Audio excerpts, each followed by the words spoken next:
합니다. 후보자님, 작가 김훈은 이렇게 말했습니다.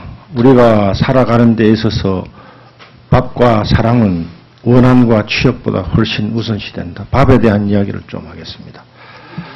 법무부 장관을 마치고 총리가 되실 경우엔 경제성장과 또 민생고를 중점적으로 하시겠다 그 말을 하셨는데, 실제 우리 일반 국민들이 원하고 바라는 것은 추상적인 언어가 아닙니다.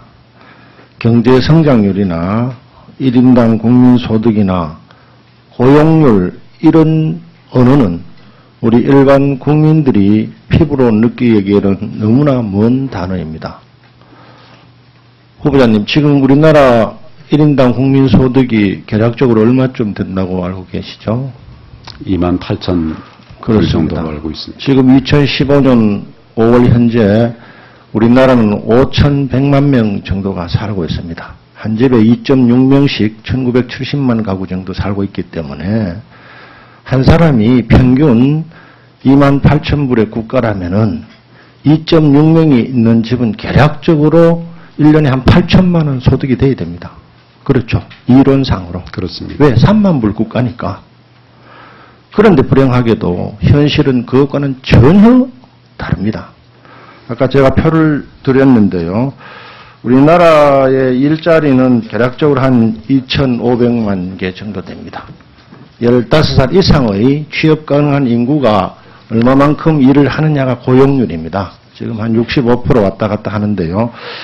그 중에서 총 임금 근로자, 쉬운 말로 월급을 받고 사는 사람이 몇 명으로 알고 계십니까? 한 1,900만 명 예, 정도 맞습니다. 알고 있습니다. 나머지는 자영업자입니다. 1,900만 명과 600만 명의 자영업자를 합쳐서 2,500만 명 왔다 갔다 하는 게 일자리인데요. 지금 정규직이 1,270만 명인데 한 달 평균 월급이 얼마쯤 받고 있습니까? 월 한 260만 원 정도. 비정규직 600만 명은요?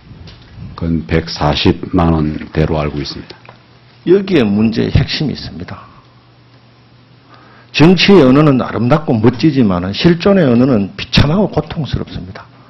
후보자님, 한 달에 143만 원 받아가지고 3만 불 국가 시대에 최소한의 인간의 존엄성을 유지할 수 있다고 보십니까? 도저히 안 될 것 같습니까? 많이 어려울 것 같습니다. 그렇습니다. 월 145만 원 받아가지고 1억을 모으려면요, 69개월을 한 푼도 안 써야 됩니다. 5년 9개월을 일해야 됩니다. 10억을 모으려면요, 57년 일해야 됩니다. 한 푼도 안 쓰고입니다. 이게 600만 명이 우리 옆에 있습니다. 대한민국이 지난 30년간 구가해온 성장의 빛과 그림자는 오늘 이 자리에 앉아 계시는 분보다 훨씬 고통스럽고 비참습니다. 정확하게 알고 계시겠죠? 이 문제를 해결하기 위해서 정부는 일자리 창출, 고용률 증가를 2년 내내 추진을 해왔습니다. 국정의 목표가 일자리를 70%로 만드는 거였습니다. 65%에서 70%로 올리려 하면 한 5% 정도 되죠. 240만 개를 만들었는데 조금 전에 통계청으로부터 또 노동부로부터 자료를 받았습니다. 2014년도 일자리가 2,559만 9천 개에서 2015년도는 불행하게도 30만 개가 줄어버렸습니다. 많은 분들이 이렇게 이야기하죠. 일자리야말로 진정한 복지다. 일자리가 있어야 소득이 늘어나고 소득이 있어야 생존이 가능하니까. 오전 질의 때 제가 대기업 대 중소기업의 임금 격차, 노조 가입한 사람과 가입하지 못한 사람의 임금 격차에 대해서 말씀을 드렸습니다. 자, 구체적으로 질의를 하겠습니다. 지금 아까 후보자님께서 여러 가지 방법을 통해서 경제를 성장시키고 경제가 성장되면은 일자리가 늘어난다는 일반 공식이 지금은 맞아들지를 않습니다. 일자리가 줄어듭니다.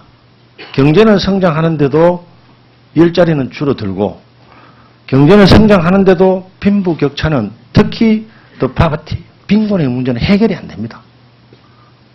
이 문제가 아까 우리 존경하는 의원님께서도 말씀했지만 국방이나 안보나 부정부패 척결이나 여러 가지 중요한 국가적 과제가 있지만은 본의원으로의 판단으로는 가장 시급한 문제가 이 문제입니다. 국민들이 총리에게 원하는 거는요, 앞서 말씀드린 보필을 잘해서 우리가 먹고 살 수 있도록 해줘야 되는 겁니다. 이것뿐만 아닙니다.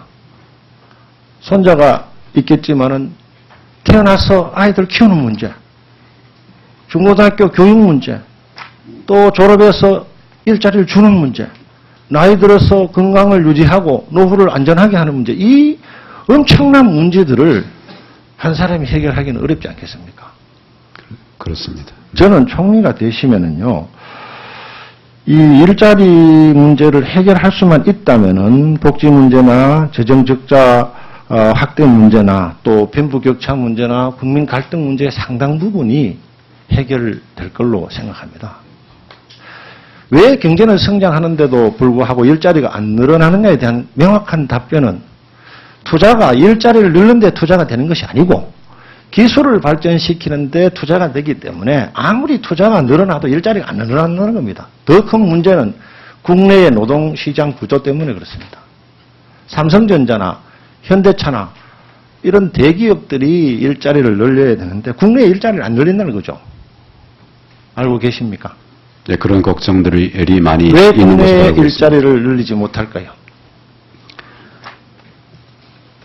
국내에서 산업의 생산성이라든지 또 여러 가지 갈등의 문제들에 관해서도 고민을 하고 여러 가지 제약들, 규제 개혁이라든지 이런 문제에 관해서도 생각대로 되지 않는 부분들에 관해서 기업들이 어려움을 겪고 있는 것으로 알고 있습니다. 그렇습니다. 그것이 핵심이고 일자리를 늘리기 위해서 총리가 해야 될 가장 중요한 핵심적 사안이 거기에 있습니다.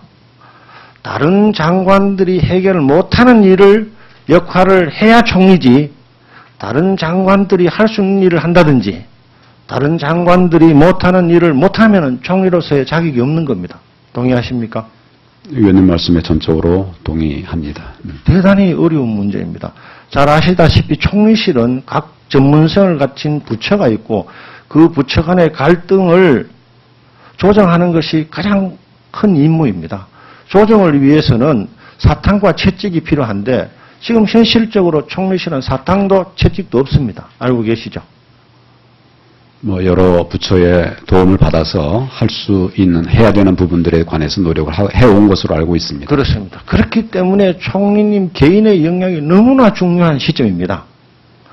오전 질의 때 말씀드렸다시피 헌법에는 분명히 총리의 권한을 통할권을 주고 있습니다. 그리고 바로 뒤에 온 문장의 총리는 국무위원 임명 때 재청권을 행사할 수 있도록 헌법에 보장하고 있습니다. 그러나 현실은 그 법 규정과 좀 다릅니다. 그리고 알고 계시죠? 그런 규정에 대해서 알고 있고 운영에 관해서는 제가 좀 더 알아봐야 되겠습니다. 지난 30년 동안 제가 경험한 총리로서 실제적으로 총리의 권한을 행사했던 경우는 DJP 연합정권 때 그때 총리께서 인사재청권을 갖고 있었습니다. 그러나 그 이외에는 대부분 없었습니다. 그렇기 때문에 어떤 분이 총리로 가느냐에 따라서 총리실의 위상이나 총리의 역할이나 국민의 기대가 한 사람의 역량에 왔다 갔다 하는 경우가 너무나 많습니다. 앞으로도 그렇게 될 것으로 저는 봅니다. 그렇기 때문에 우리 총리 후보께서 지난 오랜 기간 동안 공직 생활과 또 법무장관으로서 국무회의에 또 총리주재회의에 여러 번 하셨을 테니까 실제 내가 총리가 되어서는 이런 일을 좀 해야 되겠다 하고 확고한 전략과 추진 계획을 세우고 그걸 집중적으로 몰아가주기를 부탁을 드리고 의회도 새로운 총리가 우리 국가 발전과 국민의 고통 해소를 위해서 이러이러한 일을 하고 싶다. 의회와 같이 협력해서 공동으로 노력하자고 요청을 하면은 적극 지원을 하겠습니다. 다시 한번 부탁을 하는데 우리 국민들이 원하는 것은 추상적인 언어가 아닙니다. 내 자식과 내 손자들의 일자리가 현실적으로 확보되고 소득이 늘어나는 것이 가장 중요한 요인입니다. 총리가 되시면은 이런 국민들의 염원을 깊이 새기고 진력을 다해 주시기를 부탁을 드립니다. 예. 일자리 창출과 그것을 통한 소득 증대, 이것을 통해서 국민들이 행복해질 수 있도록 노력하라는 취지의 말씀으로 알고 위원님 말씀 경청해서 잘 기회가 되면 잘 진행하도록 노력하겠습니다. 네. 예, 김희국 의원님, 시간을 잘 지켜주셔서 고맙습니다. 다음은 새정치민주연합 은순희 위원님 질의해 주시기 바랍니다.